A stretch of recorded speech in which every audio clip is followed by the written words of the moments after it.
What if I told you that Universal Studios absolutely trounced Disney parks? But it wasn't with Epic Universe, it was actually years earlier with the addition of the Wizarding World of Harry Potter.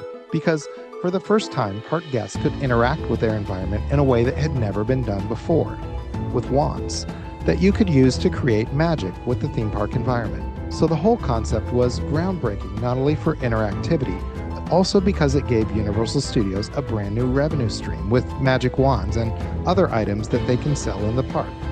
But that begs the question, what happens if you're not Universal Studios and you want something like that? You'd have to create it all yourself, or hire someone who knows how. Now, it just so happens that I bumped into some people who have this all figured out. This is Daniel's Woodland, a design and fabrication company that makes some pretty awesome things, like tree houses, shooting galleries, dark rides. Oh, and they even have their own show on Animal Planet. Ask them about El Jefe, the world's largest chainsaw, but I digress. This is the story of Interact, a cool system they made that can also do a whole lot more than just boring old Harry Potter, because it turns out their magic wands can look like, well, anything. Welcome to Controlled Chaos. We talk about how attractions are created from first rendering to rope drop and beyond. We're Daniel's Woodland. We're a full-service theming fabricators. We've been in business for over 25 years. My brother John Daniels and I started the company. I was in graduate school working on a master's degree in math. John started carving things with a chainsaw, and that's kind of the beginning of it all, and things just have gotten more and more elaborate over the years. Today we own a 40,000 square foot facility it's a maker's paradise. It's from a welding shop to a wood shop and a foam fabrication shop, mold making, figure finishing, painting, and so there's just so many different things we can make and do nowadays. A lot of folks might remember us from our TV series we had on Animal Planet for a couple of years called Redwood Kings.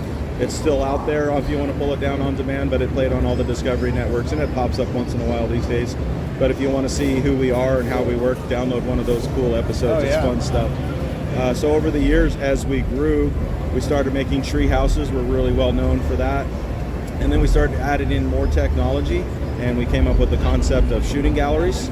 And so we actually developed our own system, and it was very similar to Interact. And we had a customer, they wanted to buy a shooting gallery, so we took a deposit, and then I had to deliver the darn thing. And it was a lot harder than I thought, but we got it done, and we actually ended up developing our own control system for shooting galleries. And the thing is, there's no book out there you open up that you can say, like, how do you make a shooting gallery? So we've definitely paid a lot of tuition at the School of Hard Knocks, over the years. And today we're the number one shooting gallery creator in the world. And we have a really spectacular a shooting gallery really is kind of like the Interact system, right? It's an interactive Country Bear Jamboree, and you just activate things with an ergonomic remote control that looks like a gun. Right. And so that's really what the shooting gallery is. It's got an elaborate surround sound system and so forth. Interact is almost like a shooting gallery that's scattered around your park, and instead of using a gun, you use the Interact token embedded souvenir that you get to keep and take home with you. And so it really fits well with what we do. And Interact and shooting galleries themselves, these are themed environments. And above all else, Daniel's Woodland, we're theming scenic fabricators. And well known for the scenic and themed environments we do. We also do themed playgrounds. You're going to see a really cool new playground opening up in a new amusement park that I'm not supposed to talk about, but it rhymes with epic. And so there is that. So that's pretty cool. We're very excited about that new park opening up next year. So people have seen us around the show. We're known at IAAPA for our really elaborate booths that we do, and our work's all over the country and the world. And we've been in business for 25 years, and it's just a really cool company. And with that introduction, I know I promised you Harry Potter wands like they have at Universal. And the system you're about to hear about does exactly that, only for your attraction venue. But it doesn't have to be a Harry Potter wand. It can look like anything, and it can do so much more. This is Interact. Interact is a new product. It's a type of a controller that lets us create a bunch of animated interactive stations that go around a venue like an amusement park or a museum or a zoo or aquarium or a pumpkin farm. And when you create these interactive animated stations around the whole park, they become a way to entertain guests. And then one other layer of detail is that we offer the owners an opportunity to monetize that guest experience. They're providing an elevated, enhanced guest experience. And so the way they monetize it is by selling excessively priced souvenirs that have what we call a token embedded in the souvenir to activate the Interact station. Right. And so the thing that I think most people would really relate to well is the Harry Potter wand. When you go to Universal, you buy a wand, and then when you walk around Universal and you get to the right place, you do a wand gesture and something cool and magical happens. And so that's the whole premise behind Interact, is that, you know, not everybody has a Universal sized budget. So we're providing a great solution for even the smallest mom and pop operations to the medium sized amusement parks and so forth, to do something similar to create interactive stations around their venue that guests can enjoy by purchasing a excessively priced souvenir. And it's a great opportunity to brand the location or leverage IP that might be in there. Going back to the Harry Potter wand, that wand is just a genius IP. So you know, we're working with a client who has a haunted mansion type of a location, and their Interact token embedded souvenir, we call it a TESS, a token embedded souvenir, is going to be a skeleton key. So they can go around and put the skeleton key and turn it and create really cool effects, like maybe a painting that's on the wall that looks like a painting, but when you use the Interact skeleton key, the painting's going to come alive, and maybe it just might do something subtle where the head just turns and looks at you for a second and then looks back. Something really fun like that. Or a radio might turn on, or a light might flicker. So they're really trying to leverage that haunted vibe of the location. Another client said they want to put bubble stations around their boardwalk, so that when a guest comes with a token embedded souvenir Interact test, they can activate it to, you know, put on a bubble show and enjoy that for a few moments. In addition, another really fun layer of detail is that our tests, is the Interact tokens, they're actually read-writable, and that gives us the ability to elevate the experience another layer, in that we can create things like scavenger hunts, or a person can go around and collect all the stations. When they visit a station, that information can be saved on the token. Right, so in a corn maze, for example, a corn maze is a great example where maybe they're doing a scavenger hunt or they visited things. A park location could also use this concept to drive guests to underutilized portions of the park. Maybe the best, most exciting station is in an area where people just, for some feng shui weird reason, you know, they're not going over there, and so this would be a reason, give them a good reason to specifically look for or these. a restaurant or a retail station. Restaurant, or exactly. Yeah. And so so that's another great possibility. Another way we imagine using this read-write capability is maybe you're a museum and you want to talk about, you have an exhibit that talks about how we need to be better stewards of our environment. So we can give, a child can get a Interact token, and maybe it's a seashell with the token embedded, and they can visit all the Interact stations that they're interactive, but they're also instructive, and they deliver an entertaining message to teach the visitor information they need to know about the environment. And so they can go collect all of the stations along the way, having visited them all. Then they can go back to the gift store and they could scan their token and see that they visited all the stations, and give the kid a sticker that they're an environmental steward, and pat them on the back and say, you did a great job. Thank you for learning about things you can do to be a better citizen of planet Earth. You know, so the possibilities, you start thinking about them, they just go in so many different directions with this system that we've created. It's simple on one hand, but it's really versatile, and it's going to be a really powerful tool to entertain guests and generate a very healthy revenue stream for the investors in it. Now, I thought that was interesting, but it was really interesting listening to how it all came about. So this all came about, I mean, it's kind of a intersection of a couple stars and the moons and the planets lining up really well. So Josh Combs is one of our employees. He's been with us for a long time, and he's been thinking about and dreaming about and imagining Interact for many years, using other applications and so forth. And about a year and a half ago, a customer of ours approached us to create a pirate-themed playground, and they wanted to use this type of technology to create like a little treasure hunt. And so Josh is like, hey, I have an idea. And so we started talking more, and that's exactly what we wanted. And he had already done a lot of the research, and then we have some other talented members on our team that write software and can help anchor and drive the hardware design. And so Josh and our team, we've been just collaborating together and imagining some of the things we should do, trying to be careful not to try to be too many things all at once.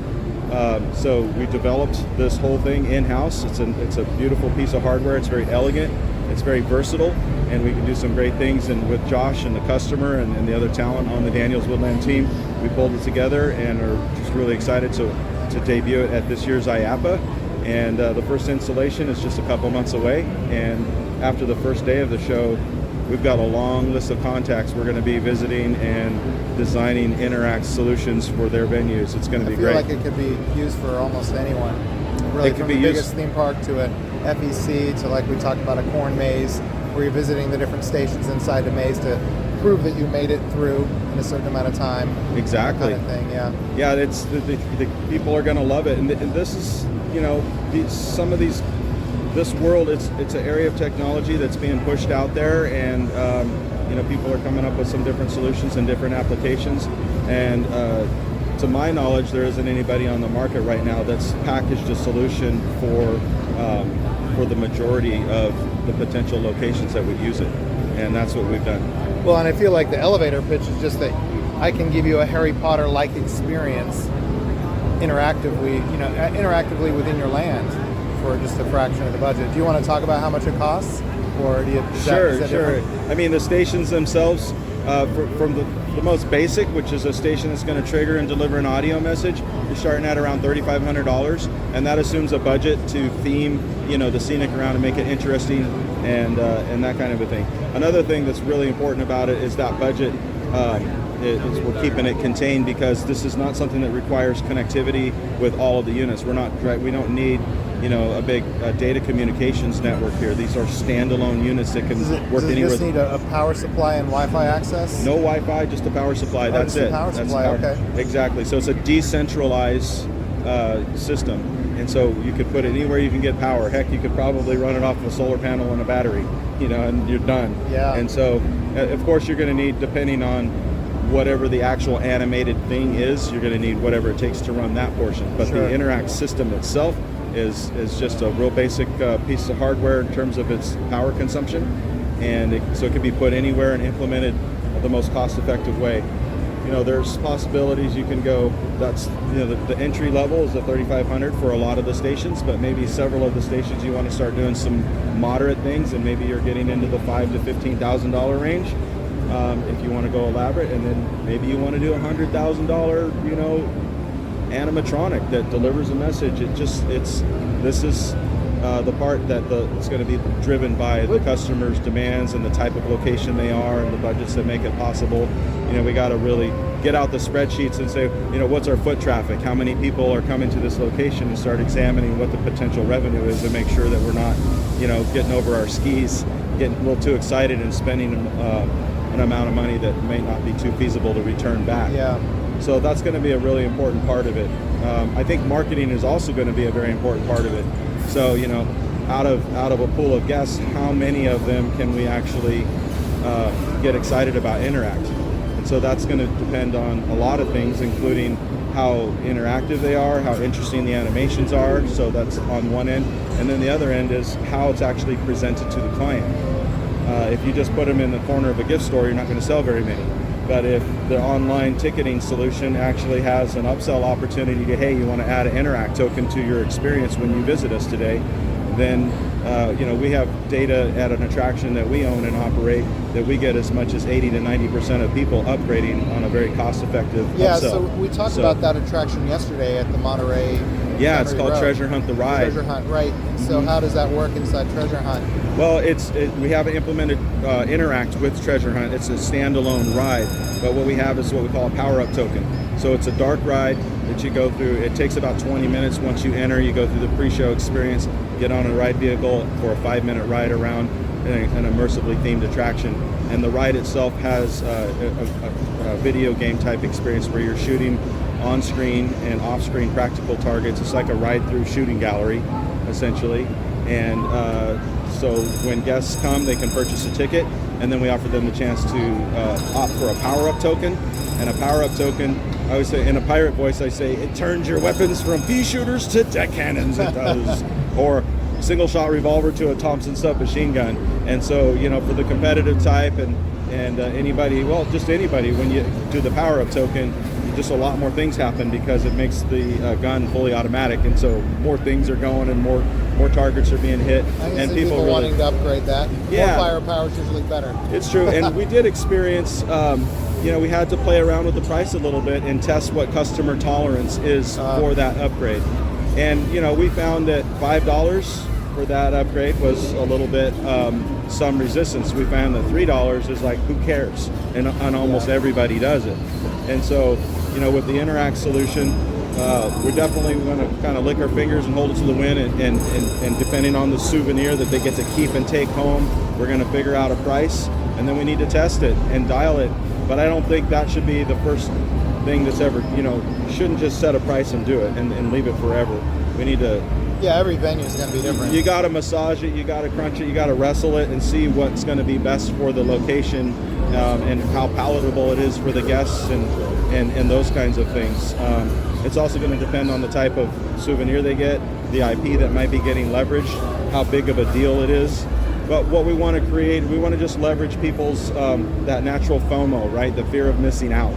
And when you're standing around and you don't have that Harry Potter wand and someone else does, you look at it, they're really cool. Now you don't have to have the wand to go there, but you don't have to be cool either. Yeah, and so, well, if you can get a kid to buy it, then they all have to get it. Especially if there's three brothers, they're all going to have the gun. Then you're selling three at a time. Exactly. So we just want to find something that guests perceive a value. They feel like that's money well spent in terms of entertainment experience, and find a price point that's tolerable, palatable to them, and profitable to the location. And we're here to take care of our customers from soup to nuts, right? So we're the designers and creators of the hardware. We're here to help them design all their Interact stations, fabricate, install them. We'll even work with them if they want to do a little do-it-yourselfer. And then we're there to develop the actual souvenir, token-embedded souvenirs, stem to stern on that whole part as well, and be the supplier for that. So they're not just going to be given a system where they're just out on their own, go look for something and figure it out the rest of the way. Right, what happens when it breaks? What happens when it breaks? Where am I going to get my souvenirs? How do I know what to do? So we're there, the whole time, and provide that whole solution so that, the only question is, how soon do you want to start making more money? I mean, we're here to do it, and how soon do you want your guests to have more fun? Let's go. We have lots of slots ready to go for the 2025 season.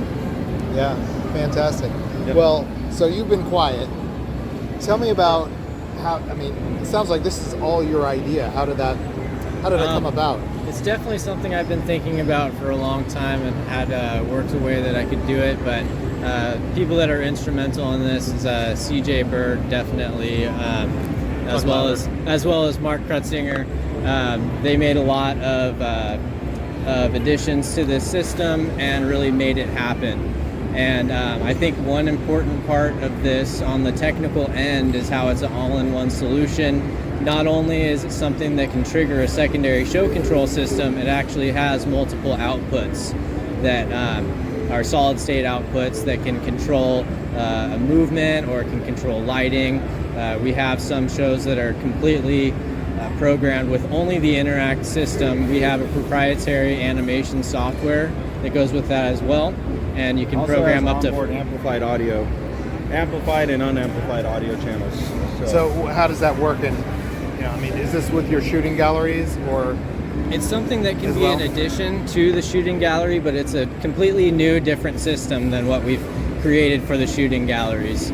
It's similar in the timeline editing nature of the animation, but there are different game modes and different ways to interact in the Interact system that allow you to expand into different areas and different game types. That's more of like an RPG style experience rather than a passive action that causes a trigger to a different lighting or animatronic effect. So you can create an entire standalone figure animatronic with a few movements just with the Interact controller, and all you have to do is plug it in. Well, if we want to get a hold of you, how do we do that? So you can always go to our website, which is danielswoodland.com. And if you want to call us on the phone, I mean, we'll just email us. Email us or call us, danielswoodland.com. And that's the same as our LinkedIn and social media handles and all of that, right? Right. Daniels Woodland, LinkedIn, Facebook, all of those places. So we're easy to find. Great. This is Ron Daniels and Josh Combs. Thanks very much for talking to us today.